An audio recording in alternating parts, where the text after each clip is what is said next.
Hello guys, welcome back to our channel. Episode ആരംഭിക്കുമ്പോൾ കാണിക്കുന്നത് നെല്ലിശ്ശേരിയാണ്.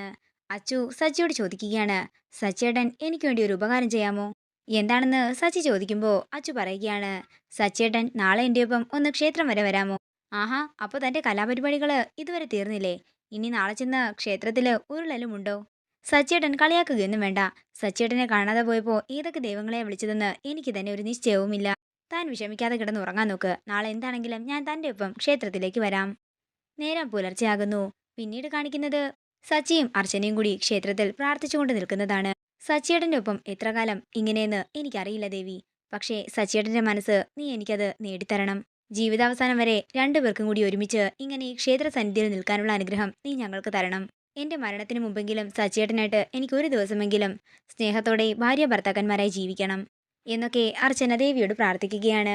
തുടർന്ന് തിരുമേനി തീർത്ഥവുമായിട്ട് വരുമ്പോൾ സച്ചി തീർത്ഥം വാങ്ങുകയാണ്. തുടർന്ന് അച്ചു കൈനീട്ടുമ്പോൾ തിരുമേനി ചോദിക്കുകയാണ്, ഇതെന്താ കൈക്ക് എന്തു പറ്റി? അത് പിന്നെ തിരുമേനി ഒന്ന് പൊള്ളിയതാ എന്ന് പറഞ്ഞ് സച്ചി തിരുമേനിയുടെ കയ്യിൽ നിന്നും പ്രസാദം വാങ്ങുന്നു. തുടർന്ന് സച്ചി പറയുകയാണ്, തനിക്ക് കൈകൊണ്ട് പ്രസാദം തൊടാനാകില്ലല്ലോ, ഞാൻ തനിക്ക് തൊട്ടുതരാം. ഇതെല്ലാം സന്തോഷത്തോടെ നോക്കുകയാണ് അർച്ചന. തുടർന്ന് സച്ചി പറയുക, താൻ എന്താ പ്രാർത്ഥിച്ചത്? കണ്ണു നിറഞ്ഞുകൊണ്ടുള്ള പ്രാർത്ഥനയായിരുന്നല്ലോ. എനിക്കറിയാം താൻ എന്താ പ്രാർത്ഥിച്ചതെന്ന്. എന്നെ നേർവഴിക്ക് നടത്തണേ എന്നല്ലേ, ഞാൻ നല്ല കുട്ടിയെ തന്നെ നടന്നോളാം. പിന്നീട് കാണിക്കുന്നത് നെല്ലിശ്ശേരിയാണ്. അവന്തികയുടെ ഫോണിലേക്ക് ഡോക്ടർ സന്ധ്യ വിളിക്കുകയാണ്. സന്ധ്യയുടെ കോള് കണ്ട് പേടിയോടെ നിൽക്കുകയാണ് അവന്തിക. തുടർന്ന് അവന്തിക സന്ധ്യയുടെ കോൾ എടുക്കുന്നില്ല. നീ മനഃപൂർവ്വം കോൾ എടുക്കാതിരിക്കുന്നതാണെന്ന് എനിക്കറിയാം. എങ്കിലേ ഈ സന്ധ്യ നിന്നെ അങ്ങനെ വിടാൻ തീരുമാനിച്ചിട്ടില്ല. നീ ഒളിപ്പിക്കുന്ന രഹസ്യം അതെന്താണെന്ന് എനിക്കറിയണം. ഞാൻ അറിഞ്ഞിരിക്കും എന്നൊക്കെ സന്ധ്യ പറയുകയാണ്. പിന്നീട് കാണിക്കുന്നത് നെല്ലിശ്ശേരിയാണ്. സേതു അനഘയോട് ചോദിക്കുകയാണ്, അനഘെ, നിനക്കും അവരുടെ ഒപ്പം ക്ഷേത്രത്തിലേക്ക് പോകാമായിരുന്നില്ലേ? രാവിലെ എഴുന്നേറ്റ് പോകാനൊക്കെ മടിയാങ്കളെ. എനിക്ക് പ്രാർത്ഥിക്കാനും പ്രത്യേകിച്ച് കാരണങ്ങളൊന്നുമില്ല. എനിക്കിവിടെ എന്താ ഒരു കുറവ് എന്നൊക്കെ അനഘ പറയുമ്പോൾ, പ്രാർത്ഥിക്കാൻ പ്രത്യേകം കാരണങ്ങളൊന്നും വേണ്ട, ഈശ്വരാധീനം അതെപ്പോഴും വേണമെന്നും സേതു പറയുന്നു. ശരി അങ്കിൾ, ഇന്നു മുതൽ ഞാൻ എല്ലാ ദിവസവും അമ്പലത്തിൽ പോയിക്കോളാമെന്ന് പറഞ്ഞ് അനഘ അവിടെ നിന്ന് എഴുന്നേറ്റ് പോവുകയാണ്. അങ്ങനെ അവധിക കോൾ എടുക്കാത്തത് കൊണ്ട് സന്ധ്യ നെല്ലിശ്ശേരിയിലേക്ക് വന്നിരിക്കുന്നതാണ്. സന്ധ്യയെ കണ്ടയുടൻ തന്നെ സേതു സന്ധ്യയോട് ഇരിക്കാനും അമ്പിളിയോട് ചായ എടുക്കാനും പറയുന്നു. അതേസമയം അങ്ങോട്ടേക്ക് വരുന്ന അവന്തിക സന്ധ്യയെ കണ്ട് ഞെട്ടലോടെ നിൽക്കുകയാണ്. അവന്തികയുടെ കയ്യിലെ ഫോൺ കണ്ട് സന്ധ്യ ദേഷ്യത്തോടെ അവന്തികയെ നോക്കുന്നു. മോൾ എന്താ വന്നത്? അതേസമയം അവന്തികയെ കണ്ടിട്ട് സേതു പറയുകയാണ്, ആഹാ, കൂട്ടുകാരിയെ കാണാൻ വന്നതാണോ? അല്ല അങ്കിൾ, ഞാൻ അങ്കിളിനെ കാണാനാ വന്നത്. ഇങ്ങോട്ട് വരണോ വേണ്ടയോ എന്ന് ഞാൻ പലതവണ ആലോചിച്ചു. പിന്നീട് വിചാരിച്ചു എന്താണെങ്കിലും അങ്കിളിനൊന്ന് വന്ന് കാണാമെന്ന്. ഞാൻ പറയാൻ പോകുന്ന കാര്യവും സന്ദർഭവും അങ്കിളിന് ഓർമ്മയുണ്ടാകുമോ എന്നെനിക്കറിയില്ല. കാരണം 10-20 വർഷം മുമ്പുള്ള കാര്യമാണ്. മുന്നോട്ടുള്ള ജീവിതം ഭയന്നു നിന്ന ഒരു 10 വയസ്സുകാരിയുടെ കഥ. മാസങ്ങളുടെ വ്യത്യാസത്തിൽ അച്ഛനും അമ്മയും മരിച്ചപ്പോൾ ആ കുട്ടി ഓർഫനേജിലേക്ക് കൊണ്ടുപോയി ആക്കുകയായിരുന്നു.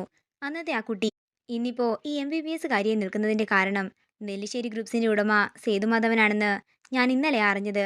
അപ്പോൾ തൊട്ട് സാറിനെ ഒന്ന് നേരിട്ട് കാണണമെന്ന് എനിക്ക് വലിയ ആഗ്രഹമായിരുന്നു. ഈ കുടുംബത്തോട് ഞാൻ കടപ്പെട്ടിരിക്കും. നന്ദി എന്ന 2 വാക്കിൽ ഒതുക്കാൻ ഒന്നും സാധിക്കില്ലെന്നും സന്ധ്യ പറയുന്നു. മോളെ, ഞാൻ സഹായിച്ച ആരും എൻ്റെ പേര് അറിയരുതെന്ന് എനിക്ക് നിർബന്ധമുണ്ടായിരുന്നു. ആദ്യമായിട്ടാണ് ഇങ്ങനെ ഒരാള് എൻ്റെ മുന്നിൽ വന്ന് നിൽക്കുന്നത്.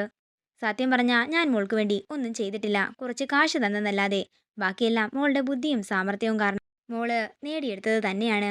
മോളുടെ അച്ഛൻ്റെ സ്ഥാനത്ത് തന്നെ ഞാൻ ഉണ്ടാകുമെന്ന് സേതു പറയുമ്പോൾ സേതുവിൻ്റെ കാൽ തൊട്ട് അനുഗ്രഹം വാങ്ങുകയാണ് സന്ധ്യ. അങ്ങനെ അവന്തികയോട് യാത്ര പറഞ്ഞ് സന്ധ്യ അവിടെ നിന്ന് ഇറങ്ങാൻ പോകുമ്പോഴാണ് സച്ചി അങ്ങോട്ടേക്ക് വരുന്നത്.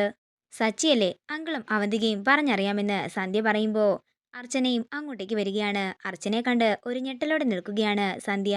ഇതാണ് അർച്ചന, സച്ചിയുടെ ഭാര്യയെന്ന് സേതു പറയുമ്പോൾ സന്ധ്യ ദേഷ്യത്തോടെ അവന്തികയെ നോക്കുകയാണ്. അർച്ചനെ എനിക്കറിയാമെന്ന് സന്ധ്യ പറയുമ്പോൾ അച്ചു പറയുകയാണ്, അന്ന് അച്ഛനെ ഹോസ്പിറ്റലിൽ കാണിക്കാൻ പോയപ്പോൾ ഞാൻ ഡോക്ടറെ കണ്ടിരുന്നതാ.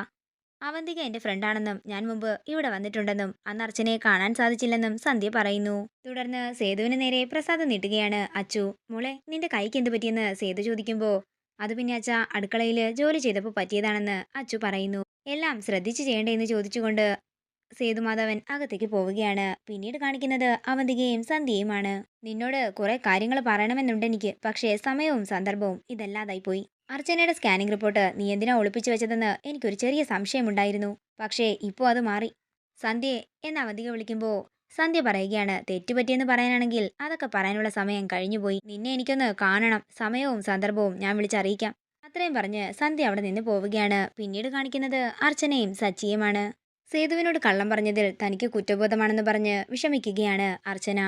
തുടർന്ന് സച്ചി പറയുകയാണ്, തനിക്ക് ഒരു ദിവസമെങ്കിലും കരഞ്ഞില്ലെങ്കിൽ സമാധാനം കിട്ടില്ലല്ലേ. തന്റെ ഈ കണ്ണ് നിറഞ്ഞുകൊണ്ടുള്ള ചിരി കാണാനേ നല്ല രസമാ, പക്ഷേ കണ്ണ് നിറയാതെയുള്ള ചിരി കാണാനാ അതിലും രസം. അത്രയും പറഞ്ഞ് സച്ചി അർച്ചനയുടെ കണ്ണ് തുടച്ചു കൊടുക്കുമ്പോൾ അർച്ചന സച്ചിയെ ഒരു പുഞ്ചിരിയോടെ നോക്കുകയാണ്. ഇതോടുകൂടി ഇന്നത്തെ എപ്പിസോഡ് ഇവിടെ തീരുകയാണ്. വീഡിയോ ഇഷ്ടമായെങ്കിൽ മറക്കാതെ ലൈക്ക് ചെയ്യുക, ഷെയർ ചെയ്യുക, കമന്റ് ചെയ്യുക.